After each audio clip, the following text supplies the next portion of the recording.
Okay, so most people think freelancing means creating a fancy website. You got to get your logo or a shiny LinkedIn profile. But in reality, all you need is a phone and a spreadsheet. And that's how Jan started. He's been freelancing for a decade across different countries, different niches, and he's made millions of dollars in the process. So that's why I really wanted to talk to him today, because he's lived this journey of a freelancer. And he's going to walk us through exactly how to get started and only provide real practical steps. So there's going to be no BS, no courses to sell or motivational nonsense, just what works in real life based on his personal experiences. I'll also try and add some of mine along the way because I am technically a freelancer as well, just not quite as successful. So Jan, shall we begin with the mistakes? What do people need to avoid when starting as a freelancer? Well, there are many mistakes you can make, and honestly, I've personally made all of them probably. I think the biggest is that people overthink the start of it.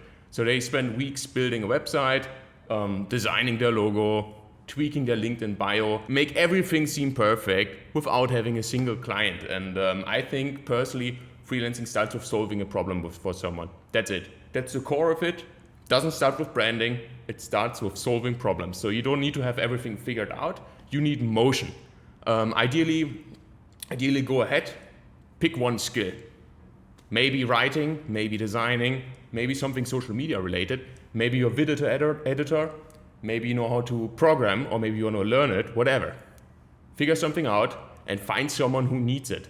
And then go ahead and try to sell that right away. And that's something I call personally learning by earning. So you don't have to be an expert when you want to sell your skill. You sell it, and then you go ahead and you learn while delivering it. And that's a very effective method to become really good in something really fast. If you have already chosen your niche and you want to start selling, is it okay to do things for free, to offer your services for free just to score clients? I mean, you can probably if you need to collect some reviews, but I don't think you have to. I think it's all about being very confident, just selling the shit out of it. So what you really need is momentum and pressure. You need to call many people. You need to reach out to as many people as possible, as many local businesses nearby. Knock doors if you have to. Just go ahead and present yourself confidently to the right people, and you'll get clients. I can guarantee that. And those will be paid clients if your offer is right. I think you're right when you said the word motion. It's about putting things in motion and action. Just go out and do. You don't necessarily have to build testimonials, but you've got to start creating so people can see your work and what you're capable of, depending on what your niche is. Build a portfolio so at least then you can present that. I mean, a lot of the times, I don't know about you, Jan, but when I'm hiring freelancers, I don't necessarily look at their reviews on platforms like Upwork, Fiverr, pay people per hour. I go straight to the portfolio. And if someone can wow me with an impressive portfolio or impressive designs, let's just say for thumbnails, that's enough. I'm happy to skip over the reviews if they don't have any. I'll just try them out. Yeah, Johnny, when I say freelancing, I not necessarily mean using platforms like Upwork and Fiverr or people per hour to get clients. That's probably the opposite to what I mean. When I talk about freelancing, I refer to a way to get really high-paying jobs where you don't have to compete with others, where you're literally positioned as an expert in your specific niche, and you just convince people through your personality. And I think that's a major thing, because if you go ahead and use Upwork, Fiverr, all these different platforms to get clients, you'll be competing with people from all over the world. And to be fair, a lot of technologically related tasks can be solved in India, in Pakistan, on other low-paying countries, just as well as they would be solved in the UK. You know what I mean? So people go ahead and obviously book these way cheaper freelancers instead of choosing you, who actually has to earn a living in a highly developed country. What about choosing the niche that you want to provide? Because I think a lot of people, that's really the start for a lot of people. I think that's where a lot of people struggle. It's just deciding, what shall I do? You got to have some direction, of course, right? So if you want to find some direction, I would say just try as much as you can. For me personally, when I looked at freelancing, I literally, not sure if you know that about me, but I never had a corporate job or something. So I literally went straight out of school and then looked for ways to make money online, because I knew that I didn't want to live within within Germany anymore. I always loved to travel. I loved the freedom that it provided to have an online job. So I needed something that would allow me basically earn money while traveling. And I'm not a good designer. I figured that out very fast. Back when I was in school, I always failed the arts classes. It was terrible. Yeah, I'm not good at math either. So programming, not a good way to make money for me at least. And writing was probably something that was, it's relatively easy to learn. And I've always been fascinated about psychology. So I went ahead and started writing for people. And I think that was what gave me direction at first. Then later on, I niched down. Instead of just saying, hey, I'm a writer, I positioned myself as a writer for financial articles, and that could be a good example for someone. So find a niche, one specific problem that you can solve, one specific problem where you can position yourself as an expert in, and then go ahead and acquire clients. Yeah, that's really clever. You were introspective initially and were honest with yourself and thought, well, these are things I'm not very good at, for example, art. But you are very good at German and you are capable of learning how to be a good writer. I think being honest with yourself and what you're good at, but also that's really smart. Like looking at the industries that are available, finance is very lucrative. We know that a lot of these, banks, for example, these financial tech companies are very flush with money. They have a lot of VC, a lot of investment funds to spend on big budgets. And that's a really good place to try and target as a freelancer. That's really, really smart. But the question that I think a lot of people are going to be asking is, okay, I've chosen my niche. I feel confident that this is something I can do. I've chosen my industry. But then how do you find the clients to actually try to start generating some income? Yeah, maybe before we talk about that, Johnny, maybe one last thing I'd like to mention regarding niching down. If you're unsure whether this niche is right for you, don't feel scared. You can always pivot later. So you're never stuck in one niche forever. Like, it doesn't happen. People forget about you, they understand that even if they don't forget about you, they understand that business is always in motion, right? People change industries, people change fields of expertise. So just go ahead, position yourself sharply, and then try to develop that, find something that feels just right for you, and then, become confident. Because I think it all starts with confidence. Finding clients heavily depends on your confidence. That's probably one of the parts that most people hate, especially introverts. And I would call myself an introvert as well. I never really felt comfortable about talking to people, about myself especially. But finding clients is literally, it'll make or break your freelance journey. And if you want clients, you have to talk to people. What I would recommend is go ahead, pick up the phone, call local businesses around you, ask what they're doing for marketing or whatever else your niche is, and then tell them how they could improve it. Find mistakes on their websites. Just try to make yourself useful and don't be scared of rejection. I think that's a key aspect here. Yeah, trying to contact local businesses is, I think, a really good way to start. They aren't necessarily flush with cash, like I mentioned earlier in terms of the finance industry, but these are typically opportunities where they may be thinking desperately about ways that they can generate new business. These like solopreneurs, sole traders, independent companies, it's harder than ever to be within like the sort of small, medium enterprise umbrella. And they want to find ways to build their businesses. They're looking for business development opportunities. And if you can present that quickly over the phone, or you can say, I've identified a problem with your Google business page that I think could really, like, if you fix this, improve this, could have a huge impact on your business. As a business owner, I'd be like, all right, sure, I'll hear you out. And I think that's a really good opportunity, local businesses. Yeah, and that's a great shout. Yeah, besides that, you could also look at networking events. A lot of people love to connect with like-minded professionals nearby. If you're living within a major city, let's say London, or you're living in Berlin, I can guarantee you there are networking events happening where you can generate clients. Where do you find them? Like, are there websites that you can go to? Yeah, the websites you can go to. Meetup.com is a good one I've used in the past, and there are a few others. Maybe it's something we can also show on the screen if you're watching this. If you're listening to it, we can add it to the show notes in the podcast app, I believe. But yeah, look at these platforms. And it's not about one specific platform; it's about volume again, right? So if you don't have any clients, just immerse yourself in networking events. Just go ahead. Try to take part in as many as you can and present yourself as a capable person.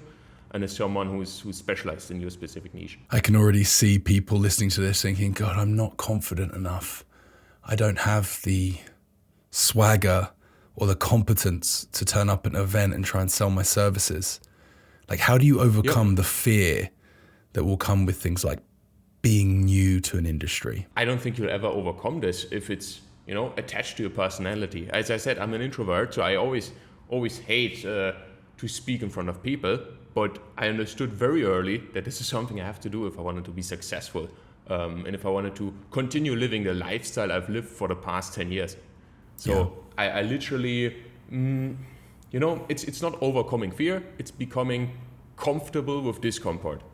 I know we promise we're not gonna make any motivational speeches today, but it's literally what it is, right? And it has nothing to do with motivation, just a matter of fact. Just feel comfortable not being comfortable. Yeah, and I think competence also breeds confidence. So just if you are going to a network event, if you do have the opportunity to present yourself, or if you're going to call businesses, just be super competent. Understand what you're going to talk about. Know the subject. Rehearse it. Script it. Speak out loud to yourself in front of the mirror. I do that all the time. That will help build your confidence, knowing what it is you're going to be talking about or pitching. 100%. We've briefly discussed Upwork and other freelance platforms. Maybe we should talk about why I personally believe they are a trap and they're not a good way of finding business. I've mentioned it in the beginning, but I think especially if you're thinking long term, you want to stay away from these platforms. They might sound like an easy start. They make it seem that it's super easy to sign up there, get clients, but I think especially starting out is terrible. It's going to be really difficult because you have to underprice your services, and then it's kind of a race to the bottom. So you'll be always competing with the prices of people living in countries where the cost of living is way cheaper than where you're based. If you're based within a developed country, within a developed world, and that's just not a good base to start with. Yeah, I mean, as someone who uses those platforms, this is meant as no disrespect to any of these countries or these people that live there, but the predominant nationalities of these platforms tends to be less developed worlds, countries with cheaper cost of living. So they can, like Jan keeps saying, price their products at a lot less or a lot more competitively versus someone who's living in Pakistan or India has it's obvious, isn't it? Has a far cheaper cost of living than the UK. So it's going to be quite hard. It is interesting, Jan, because when I use these platforms, I don't often see that many people from the UK or the US. They are there and you can filter for them, but there is definitely an abundance of people living in less developed places. Absolutely, yeah. And me personally, I look at this as a commodity, and I don't mean this with any disrespect, but if I have to solve a technical problem, something I'm not an expert in, we had an example where we had to, what was that? Develop email alerts for depositscout.com, and we looked at these platforms, and we obviously looked for someone who seemed competent, but also was offering the service affordably. That was really important to us. So we literally just cared about someone who would go ahead and fix this problem. We'd not want a consultant to come on who's trying to upsell us with certain things and guide us through their expertise. We just wanted this thing to be solved as quickly as possible. And that's just a wrong starting point in my opinion. So what is the right starting point? Standing out from the crowd. So in freelancing, you're the product. That means your communication, your response time, but also reliability and other factors make you stand out. If you're an expert in whatever you're doing, or at least good enough, let's say you're 80% of an expert, you feel confident enough to sell your services, you reply fast, you deliver on time, you show enthusiasm about whoever you're working with, then congratulations, you're probably already in the top 10%. And then literally going in front of people as much as you can. And don't be scared of rejection. Just try to talk to as many people as you possibly can throughout the whole week. And I don't mean reaching out to, let's say, 10 local businesses a day. That's just not enough. Talking 100, 200 possibly, right? The day is long, 8 hours. If you literally sit down one day and you call local businesses within your area, for 8 hours straight, you'll probably be able to talk to hundreds of businesses. To embark on something like that, you're going to have to go out and start scraping the internet for contact details. Having a spreadsheet, for example, collecting all these details, these businesses that you want to contact. I think that stems from just having a plan. I know it sounds so silly, doesn't it, to say, but you need a plan. Everyone needs a plan. Yeah, definitely need a plan. And there are many resources where you can get contact data from. So Yellow Pages is a good example. Besides that, you probably have a LinkedIn account. You can subscribe to Sales Navigator, find exactly the kinds of businesses you'd like to approach, right? And then even build a strategic list or something. Could we provide some resources in the show notes for these things? Would this be just like a contact resources? What would you call these that we can share? Yeah, how do you call them? Business directories. Business directories. I'd say that's how you call them. It's that simple. And why not going around your neighborhood if you're living close by to an industrial area or something and just start knocking doors? If that's where you find potential customers of yours, go ahead, do exactly that. Do you know what sometimes happens to me when I put out a post on these platforms, these freelance platforms that you don't like? And I completely understand why from a freelancer's perspective. But yeah, I get contacted privately via my email and via LinkedIn in some cases. So people can see my name. They can sometimes see the company that I might represent because I might put it in the description, and they go out of their way to find me and to seek me out. And it doesn't really bother me, to be honest. I received a cold email today from someone that had seen a thumbnail design opportunity that I put on People Per Hour. And this guy had a really compelling email with his portfolio, and I responded. And yeah, I liked his tenacity. He seeked me out and gone for a personal approach, because you do get lost. Freelancers get lost amongst the abundance. There's so many of them. As someone who's seeking one out, it's like going into a supermarket that has 50,000 items available versus 1,000.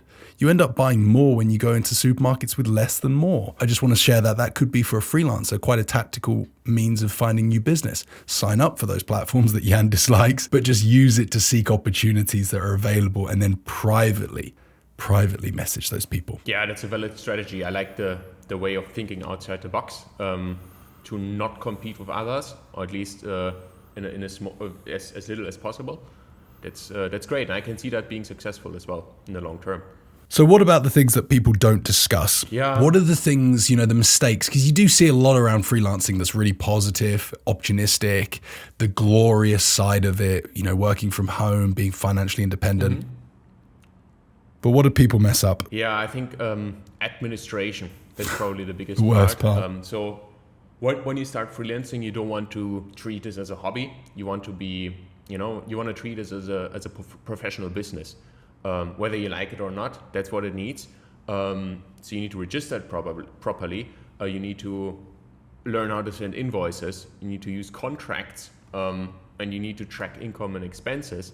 And if it's needed in your country of residence, you might have to also do bookkeeping. Yeah, that's just what it takes. And I think that's what a lot of people get wrong. And if they get that wrong, then they might be surprised by a big tax bill that arrives in the second year that could bankrupt them. So you got to be prepared, at least to some extent. You don't have to be over prepared, but you need to know what you're doing. Nowadays, that's a good thing with ChatGPT and other artificial intelligence available.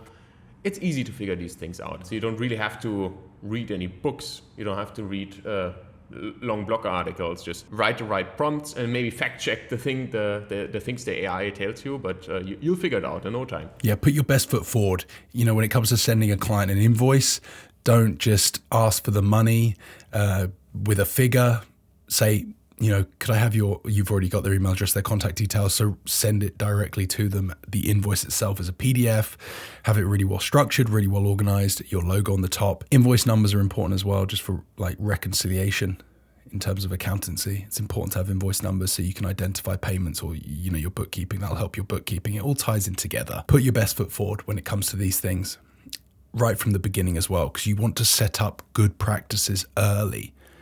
the more your business gets busier and busier, the harder it is to implement these practices. And also the most important part that I probably forgot to mention, sign up for a proper business bank account. Johnny, is there any that we can recommend right now within the UK? Oh yeah, absolutely. I mean, look, some of the best business bank accounts are like the ones that are run by digital banks like Monzo, Starling Bank. They offer really good products. I think Monzo are more popular at the moment, or a more favored choice because their onboarding is a lot faster. So I would suggest looking at Monzo. They have a fantastic free account.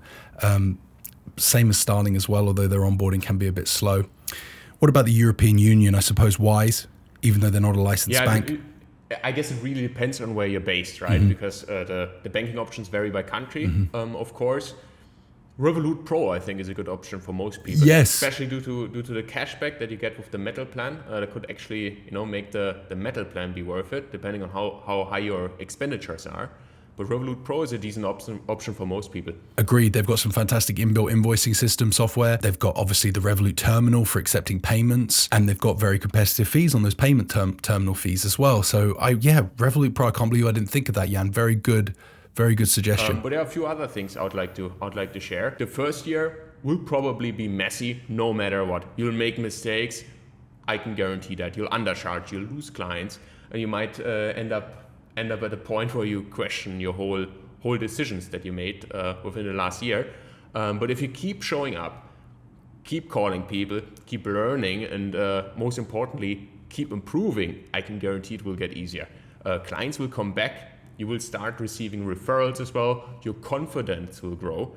Your rates will go up, and suddenly you'll realize you've built a sustainable business. And for me, freelancing became the foundation for everything else. As I mentioned, I love to travel. That's the way I make this whole lifestyle possible, essentially, right? That's how I was able to travel to over 50 countries in the last 10 years. Remember this, freelancing isn't about escaping work. It's about creating a life where the work you do actually matters and helps you achieve whatever goal you have, whatever personal goal you have. And that is, if that makes sense. Might sound a little abstract right now, but that's just something I wanted to say. It makes total sense. I mean, you're going to derive, I think, greater fulfillment as well for working for yourself than for enriching someone else. Initially, it's going to be scary. You're going to have zeros in your bank balance, potentially, unless you have savings, or you're going to have zero income. With anything in life, if you persist, if you implement Kaizen, the Japanese term for continuous improvement, just try to get better, work hard at it, you will start to see revenues increase. You will start to see your action turn to results. I promise you that. Jan and I are both freelancers. His goals are separate to mine. His goals are to enable the lifestyle that allows him to travel. For me, freelancing enables a lifestyle where I am financially independent. I get to work from home. I can therefore spend more time with my child, my wife. And that gives me so much fulfillment in the fact that I can achieve that lifestyle through freelancing, and that fulfillment helps drive me on, keeps me motivated, makes me work harder at night. When my toddler goes down, I'm back in front of my computer, I'm working, and I feel that burning flame inside me of motivation, of energy, of desire, because I'm freelancing. And I think that is the glory of it. It gives you a different drive than working for someone else. And I know working for someone else can look like the easy way out because it's, an initial immediate income. And it will probably be zeros to begin with. But, implement some of the stuff Jan's talked about today. Be consistent, keep with it, stick with it, and results will come. It's guaranteed. And if you've been thinking about starting, stop thinking. Ideally, go ahead, take one small step today. Go ahead, message a few local businesses nearby, pick up your phone, call them, or apply to a networking event. Do something in order to progress. That's super important. Action beats planning every time. And even if you don't have it all figured out, go ahead and move quickly. That's how I started. And I think if you stick with that, that's how you'll be successful too. Yeah, agreed. That's how I started as well.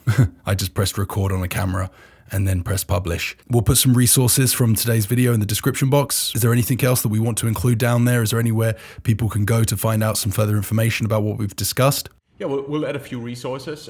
Besides that, I'd like to ask everyone, if you're already freelancing, please go ahead, share some thoughts in the comments, maybe explain your journey, what made yourself successful, and if you have any other tips for maybe other listeners, feel free to share them as well. And if you're unsure how to start, I invite everyone, reach out to me personally on LinkedIn. My LinkedIn profile is also mentioned in the show notes, I believe, and just go ahead, write me a message, and I'm happy to look at your problem and help you a little bit. Yeah, absolutely. No strings attached. No, there's no course, nothing for sale.